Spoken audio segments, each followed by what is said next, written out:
Hello दोस्तों, स्वागत है आपका अपने चैनल में। दोस्तों, आज हमारी पॉलिटी की एमसीक्यू सीरीज का 25 पार्ट है। आज इस वीडियो में हम राष्ट्रपति से संबंधित महत्वपूर्ण एमसीक्यू देखने वाले हैं। चलिए आज की वीडियो स्टार्ट करते हैं। पहला क्वेश्चन है, भारत के राष्ट्रपति की तुलना निम्नलिखित में से किससे करना सर्वाधिक उचित है? ब्रिटेन के सम्राट से। भारत में कार्यपालिका का अध्यक्ष कौन होता है? राष्ट्रपति। संघ की कार्यपालिका शक्ति निहित है राष्ट्रपति में। भारत का राष्ट्रपति राज्य का प्रधान है। भारतीय संविधान के अनुसार देश का प्रथम नागरिक कौन होता है? राष्ट्रपति। भारतीय संविधान के अनुसार संघ की कार्यपालिका शक्तियां किसमें निहित होती हैं? राष्ट्रपति में। भारतीय संविधान के अनुसार देश की तीनों सेनाओं का सुप्रीम कमांडर कौन होता है? राष्ट्रपति। भारत का राष्ट्रपति होता है राज्य का संवैधानिक अध्यक्ष। भारतीय सशस्त्र सेनाओं का सर्वोच्च कमांडर कौन होता है? राष्ट्रपति। भारत के राष्ट्रपति के लिए आवश्यक योग्यता नहीं है वह संसद के किसी भी सदन का सदस्य हो। भारत के राष्ट्रपति निर्वाचित होने के पात्र बनने के लिए किसी व्यक्ति की आयु पूर्ण होनी चाहिए 35 वर्ष। राष्ट्रपति पद के उम्मीदवार के लिए अधिकतम आयु कितनी होनी चाहिए? ऑप्शन डी, कोई आयु सीमा नहीं है। एक व्यक्ति राष्ट्रपति पद के लिए अधिकतम कितनी बार निर्वाचित हो सकता है? ऑप्शन डी, कोई सीमा नहीं है। राष्ट्रपति का निर्वाचन किस प्रकार से होता है? अप्रत्यक्ष रूप से।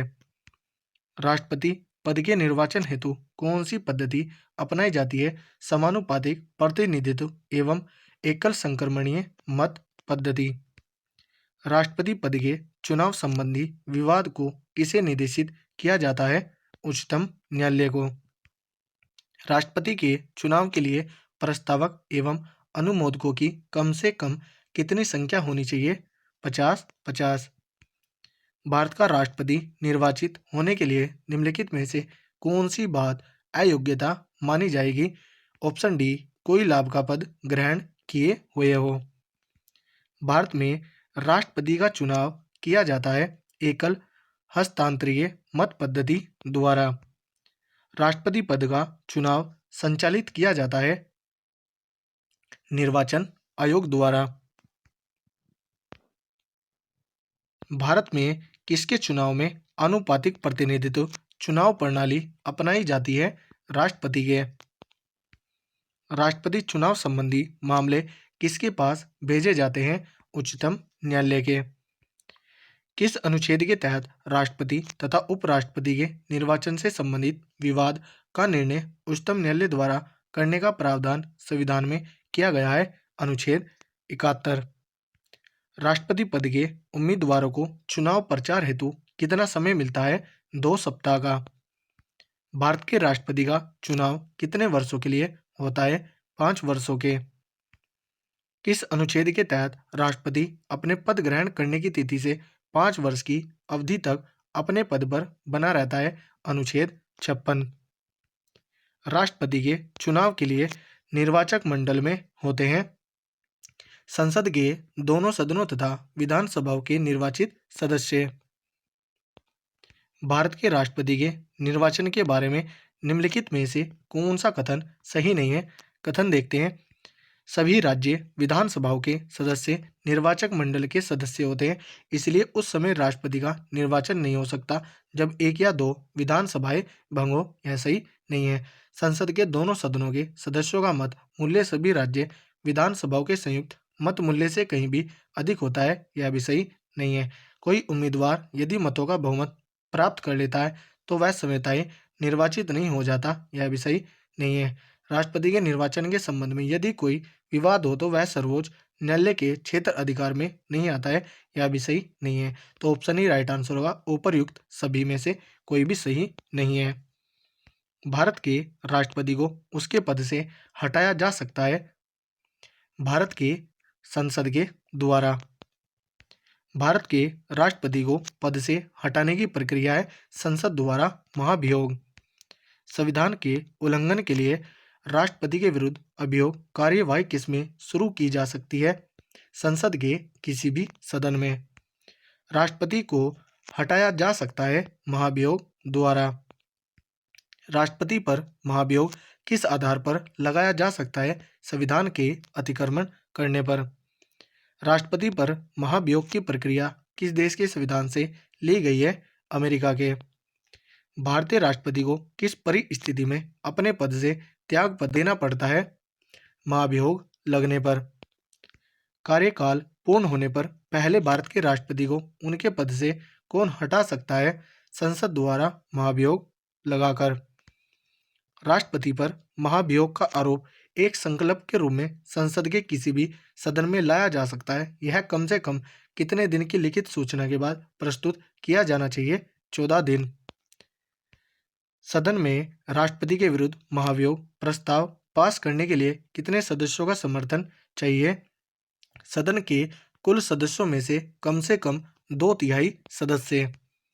भारत के राष्ट्रपति को कार्य अवधि की समाप्ति के पूर्व भी पद से हटाया जा सकता है महाभियोग द्वारा। किसी व्यक्ति के राष्ट्रपति के रूप में चुनाव को अवैध घोषित किए जाने की स्थिति में उसके द्वारा अपना चुनाव अवैध घोषित किए जाने के पूर्व के कृत्यों की क्या संवैधानिकता होगी? यह कृत्य विधिमान्य होंगे।